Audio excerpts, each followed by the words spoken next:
Huwag kang mag-alala. Dahil kahit naman ang 4 na hari, ayaw magkaroon ng anumang problema sa inyo. Kaya ipanatag mo ang iyong kalooban, Ulysses. Tugon ni Orok. Hindi ito ang unang pagkakataon na sinubukan niyang pag-away-awayin ang mga hari dahil natutuwa ito sa nagiging resulta. Hindi ko alam kung ano ang pakiramdam mo sa tuwing ginagawa mo ang bagay na yan. At wala akong pakialam. Hanggat hindi nadadamay ang kaharian ng mga diwata, wala kang magiging problema sa akin. Matapos ang pag-uusap, kagad ding umalis si Ulysses. Isa ang nilalang na ito sa pinakamatandang diwata. Kilala niya ang pagkatao ni Orok. At sa tagal ng panahon, ni minsan ay hindi pa sila napahamak o nasangkot sa anumang kaguluhan. Nanatiling nakaupo si Orok habang pinagmamasdan sa malayo ang 4 na kaharian. Mula sa kinaroroonan, tanaw nito ang malawak na kapatagang nasa sakop ng 4 na dome. At habang pinagmamasdan nito ang payapang kapatagan, biglang may kung anong pumasok sa kanyang isipan. Masyadong mapayapa.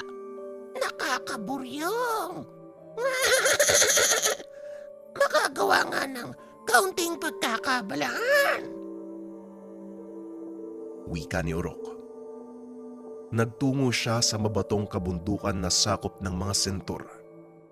Dito nakatira ang isang nilalang na kung tawagin ay Gidor. Isang uri ng engkantadong hayop na kulay puti ang balat. May pakpak ito ng kagaya sa dragon, ngunit hindi nakakalipad. Sinasabing may kakayahan itong magbuga ng asido na kayang tumunaw ng kahit anong bagay na madadaanan nito. Pumasok si Orok sa isang yungib na punong-puno ng mga kalansay na namatay na nilalang. Nakita nitong mahimbing na natutulog ang Gidor habang binabantayan ang kanyang mga itlog. Marahang lumapit si Orok. Itinulak palabas ng yungib ang isa sa 5 itlog ni Gidor. Hindi nakahalata ang nilalang, kaya naman maayos siyang nakalabas sa kuweba. Pinagulong niya ito papunta sa matarik na tagiliran ng burol at sa ilalim nito ang mismong kaharian ng mga sentor. Gawa sa matibay na bagay ang talukab ng itlog, kaya hindi ito madaling mabagsak. Kahit pa bumagsak ito mula sa mataas na lugar o tumama sa matigas na bagay. Bumagsak ang itlog sa mismong harapan ng mga nagsasanay na kawal.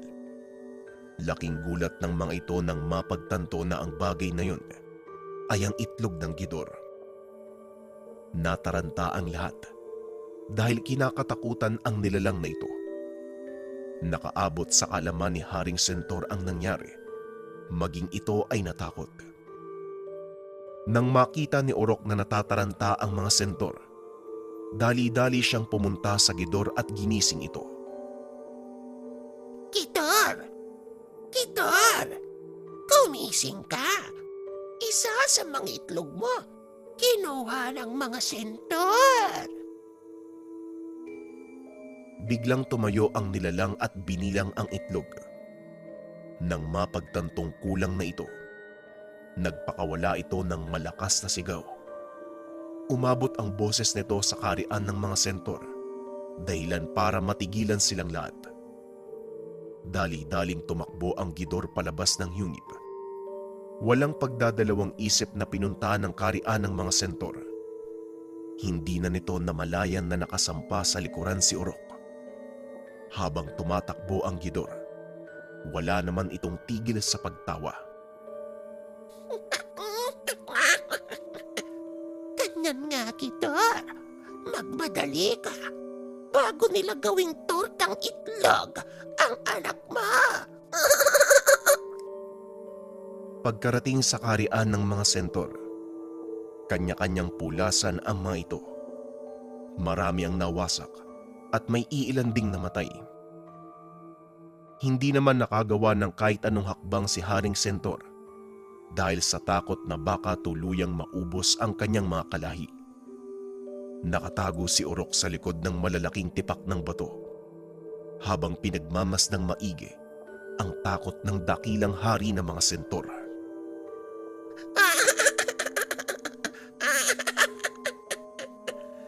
Hindi ko alam na pwede palang maihi sa takot ang isang dakilang hari. Walang tigil sa pagtawa si Urok habang inaantay na kumalma ang sitwasyon. Nang makaalis na ang gidor kasama ang kanyang itlog, kagad nilapitan ni Urok si Haring Sentor na nooy nakatulala pa din sa kawalan. Haring Sentor, anong nangyari dito? Bakit nandito ang gidor? Wika ni Urok. Nagkukunwari itong natatakot, pero pinipigilan nito ang pagtawa. Lalo pa nang makitang nanginginig sa sobrang takot ang hari ng mga sentor. Urok, anong ginagawa mo dito? Anong sadya mo? Talagang tinaon mo pa kung kailan nasa kayaya akong kalagayan. Wika ng hari habang pilit na inaayos ang sarili. Wala naman po, kamahalan. Hindi ko po akalaing ganito ang nangyari dito. Nakulat din ako nang makita kong nagwawala ang gidor. Tugon ni Urok.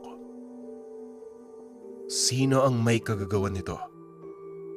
Sinong hunghang ang naglagay ng itlog ng gador sa gitna ng aking kaharian? Wika ni Haring Sentor. Umalingaw-ngaw ang tinig nito sa buong lugar, dahilan para mapaluhod ang lahat ng mga sakop nito. May sasabihin po ako sa inyo, kamahalan.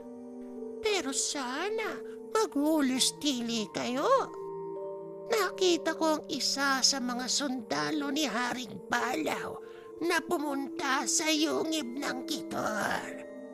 Napadaan lang naman ako, kaya hindi ko alam kung ano talaga ang pakay niya.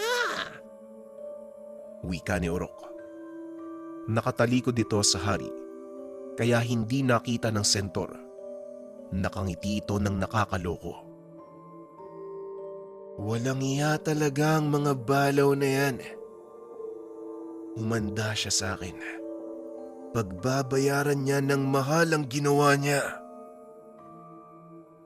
Tugon ni Haring Sentor. Dali-daling umalis ang hari at dinampot ang kanyang sandata. Hinabol naman ito ni Urok.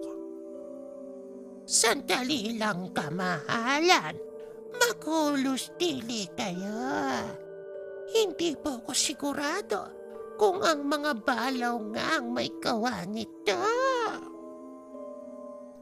Wika ni Urok. Kahit na, sakop ng dome ko ang pinamumugaran ng gidor. Wala silang karapatan na tumungtong sa teritoryo ko. Wika ng hari. Nang mapagtanto ni Urok na hindi na nito mapipigilan ang hari ng mga sentor, mabilis itong tumakbo papunta sa karian ni Haring Balaw. Isa sa mga katangian ni Urok ang kakayahang magpalipat-lipat sa lugar gamit ang maliit na portal na siya lang ang nakakaalam. Pagkarating sa karian ng mga balaw, kagad nitong hinanap ang hari. Nakita niya itong nakikipag-usap sa mga kalahi. Kamahalan, ipagpauman ninyo ang aking panggagambala. Pero sa mga oras na ito, paparating na si Haring Sentor. Bahala ka niyang hamunin sa isang labanan. Kasalukuyang nagmamarcha papunta dito. Wika ni Urok. Nalabis namang ikinagulat ni Haring Balaw. Anong sinabi mo? Anong dahilan? Bakit siya susugod dito? Tanong ni Haring Balaw. may naglagay po ng itlog ng kidor sa kanyang kaharian at sinalakay po ito ng nilalang. Ang hula po ng Haring Sentor, kayo po ang may gawa nun. Nanlaki ang mga mata ni Haring Balaw. Dali-daling nag-utos sa kanyang mga kawal na magsipaghanda upang salubungin ang paparating na hukbo ng mga sentor. Nakasunod lang sa hari si Urok. Nang makita ang paparating na hukbo ng mga sentor, kagad na itong umalis. Umakyat si Urok sa isang puno at mula doon ay pinapanood ang mga mangyayari. May kung ano itong inihip sa hangin na naging dahilan para makalimutan ng dalawang hari ang kanyang presensya.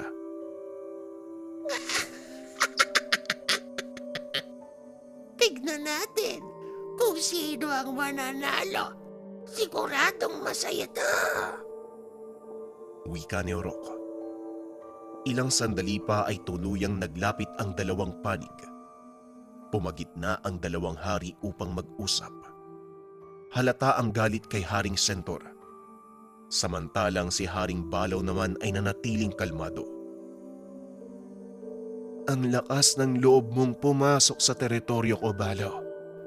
At hindi lang yun, gumawa pa kayo ng malaking gulo. Wika ni Haring Sentor. Ipagpaumanhin mo, Haring Sentor. Pero hindi ko alam ang sinasabi mo. Maging ako, nagulat sa iyong bigla ang pagsugod. Tugon ni Haring Balaw. Huwag ka nang magmaang-maangan pa, Balaw. Alam kong matagal mo nang gustong pabagsakin at sakupin ang aking dome.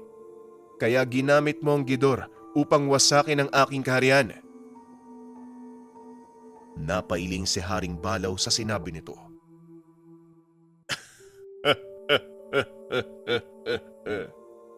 Alam mo, Haring Sentor, hindi ko kailangang gumamit ng mga nilalang kung gusto kong pabagsakin ang kaharian mo. Kaya imposible ang sinasabi mo. Tugon ni Haring Balaw. Kalokohan. Kahit kailan hindi ka nanalo sa labanan natin. Ngayon sasabihin mo, sisiw lang ang pagpapabagsak sa kaharian ko. Muling wika ni Haring Sentor. Ngayon, anong gusto mong mangyari, Haring Sentor? Dahil sa inuwa ko, hindi na kita mapapakiusapang kumalma. Tanong ni Haring Balaw. Walang pagdadalawang isip namang sumagot si Haring Sentor.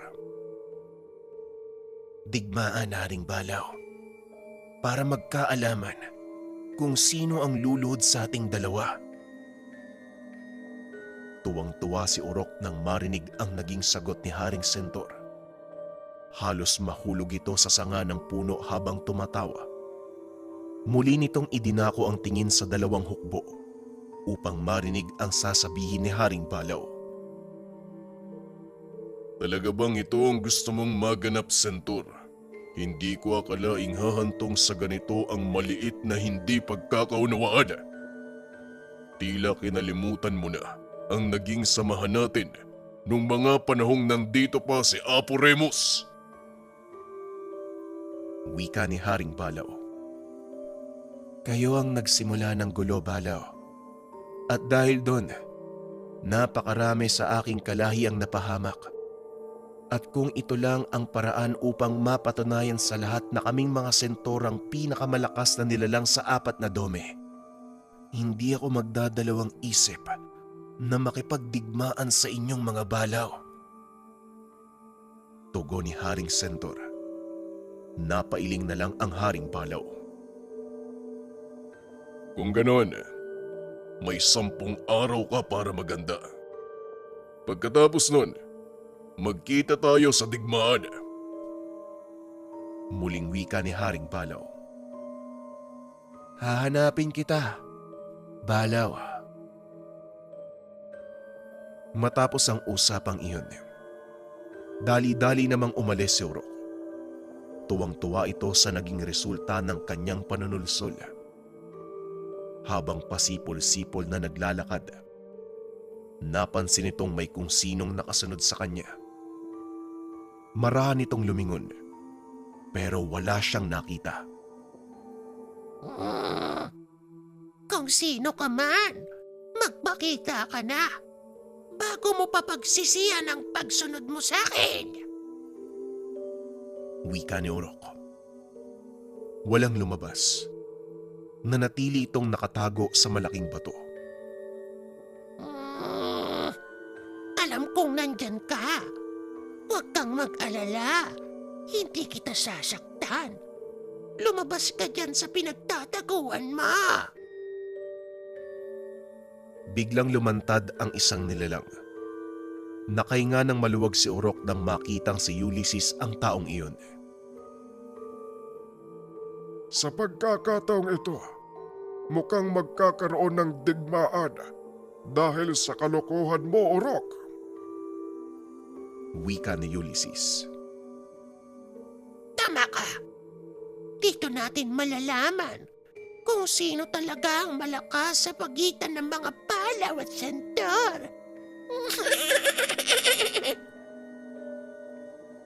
Napailing si Ulysses. Muling nagbigay ng babala kay Urok. Tandaan mo lang ang sinabi ko sa iyo. Huwag madadamay ang karian ng mga diwata dahil hindi mo magugustuhan ang gagawin ko sa iyo kapag nangyari ang bagay na yon. Wika ni Ulysses. Huwag kang mag-alala, Ulysses. Naglilibang lang ako. At gaya ng sinabi ko sa iyo, hindi ko nahahayaang umabot sa ganong sitwasyon. Isa pa, may magandang aral silang mapupulot sa gagawin ko. Tugon ni Urok. Sa pagkakatanda ko, magkasangga simula bata sina Haring Balaw at Sentor. Pero bakit gayon? Gusto nilang magpatayan. Tanong ni Ulysses.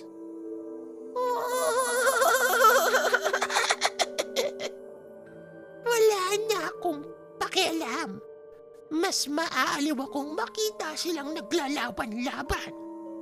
Ngayon, kung ano mang mangyari, yun ay kagustuhan nila. Tugon ni Urok. Kagad nang iniwan si Ulysses. Kaunting kaalaman tungkol kay Haring Balaw at Haring Sentor. Sa lahat ng mga hari ng 4 na dome, silang dalawa ang masasabing pinakamatalik na magkaibigan. Magkasama ang dalawa sa lahat ng labanan, maging sa mga digmaang kanilang dinaluhan. Walang makakatalo sa pinagsanib na puwersa ng dalawang hari. Kabilang dito ang sinaunang digmaan laban sa mga diwata, kasama ang kani-kanilang kaharian. Nakipaglaban upang magkaroon ng kasarinlan ang 4 na dome. Nagsimula ng magkalamat ang kanilang samahan nang mawala si Apo Remus na kinikilalang mataas na pinuno. Balik tayo sa kwento. Nang mga sandaling iyon, tuloy sa paghahanda ang dalawang panig para sa magaganap na digmaan. Samantalang si Urok, patuloy din ang ginagawang pag-uudyok sa mga ito. Ipinagbigay alam din niya ang mangyayari sa 2 pang hari.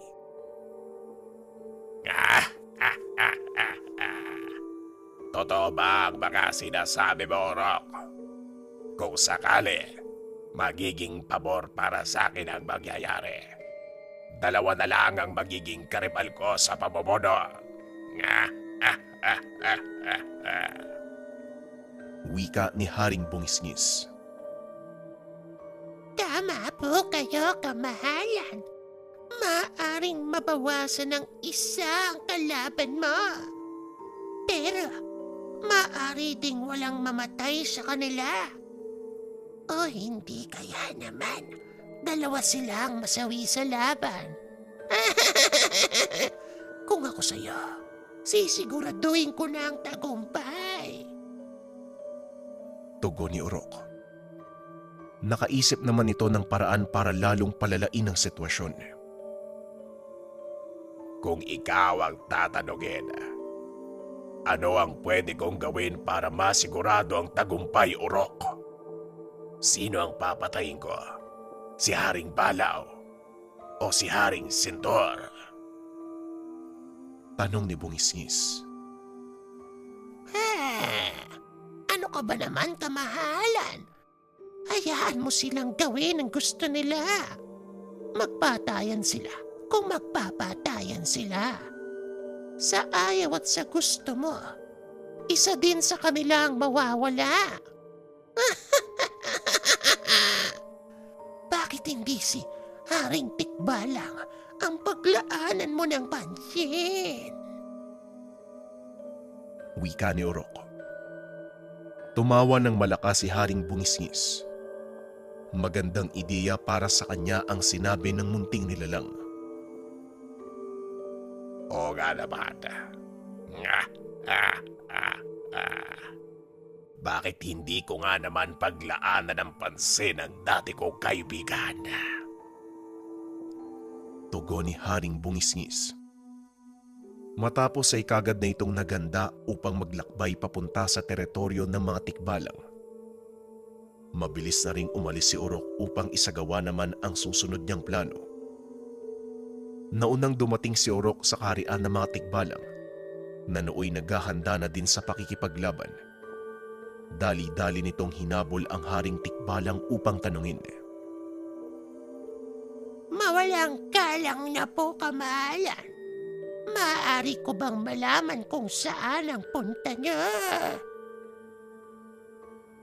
Kagad duminto ang hari upang harapin si Urok. Pwede ba, Urok? Wala akong panahon upang makipaglokohan sa'yo. Nagmamadali ako. Papunta kami sa teritoryo ni Haring Sintor upang sumaklolo sa digmaan nila ng mga balaw. Tugon ni Haring Tikbalang. Bagyang napangisi si Urok. Kaso nga lang wala ito sa kanyang plano. Kaya naman gumawa ito ng paraan para maantala ang pag-alis ng mga tikbalang. Dali lang. Hindi ba magkaaway din kayo ni Haring Sintor? Bakit ka makikipagtulungan sa kanya? Tanong ni Urok. Maaring tama ka. Magkaaway nga kami ni Haring Sintor. Ngunit nakipagkasundo siya sa akin na kaming dalawa ang mamumuno sa 4 na dome sa oras na masakop namin ito. Biglang nanlaki mga mata ni Urok. Para bang nakakita ng isang bariles ng ginto. Sandali lang, Haring Tikbalang. Papunta sa kaharian mo ang hukbo ng mga bungiskis sa pamumuno ng kanilang hari. Sa palagay ko, hindi maganda ang balak niya sa'yo. Muling wika ni Urok. Biglang pinahinto ni Haring Tikbalang ang kanyang hukbo sa pagmamarcha. Sigurado ko ba sa mga sinabi mo, Urok? Sa paanong paraan mo ito nalaman? Tanong ni Haring Tikbalang. Hindi na mahalaga kung paano ko ito nalaman. Pero kung inyong mamarapatin, mas mabuti kung haharapin niyo ang mga bungiskis kaysa sumali sa digmaan na wala naman kayong kasiguraduhan. Wika ni Urok. At paano mo nasabi na walang kasiguraduhan ng digmaan na pupuntahan namin? Isa laban sa 2 ang laban, kaya siguradong mananalo kami ni Haring Sintor. Wika ni Haring Tikbalang. Yun ang akala nyo. Kung sakaling manalo kayo sa laban sa mga balaw, siguradong tatraydorin din kayo ni Haring Sintor. Balak niyang suluhin ang pamumuno sa 4 na dome. Sa tingin mo, papayag talaga siya na makihati sa'yo? Biglang nanggigil ang Haring Tikbalang. Inutusan ang kanyang mga alagad na bumalik sa kanilang kaharian. Maaring tama ka nga, Kutong Lupa. Mas mabuti sigurong harapin ko mag-isa si Bungisngis. Kapag natalo ko siya, siguradong madali lang para sa akin ang sakupin ang iba pang kaharian. Nagbalik ang mga tikbalang sa kanilang teritoryo upang salubungin ang paparating na hukbo ni Haring Bungisngis. Ilang sandali pa, dumating na ang kanilang pinakahinihintay. Habang papalapit ito ay kinausap ni Urok ang Haring Tikbalang. Ipinapayo ko sa iyo, napakitaan nyo ng magandang mga bungiskis. Kumbaga, linlangin nyo sila. At sa oras na makuha niyong tiwala, saka kayo kumilos. Wika ni Urok sabay lundag papasok sa isang portal. Inakala ng lahat na wala na ang munting nilalang. Pero lingid sa kanilang kaalaman, nagtatago lang ito sa paligid.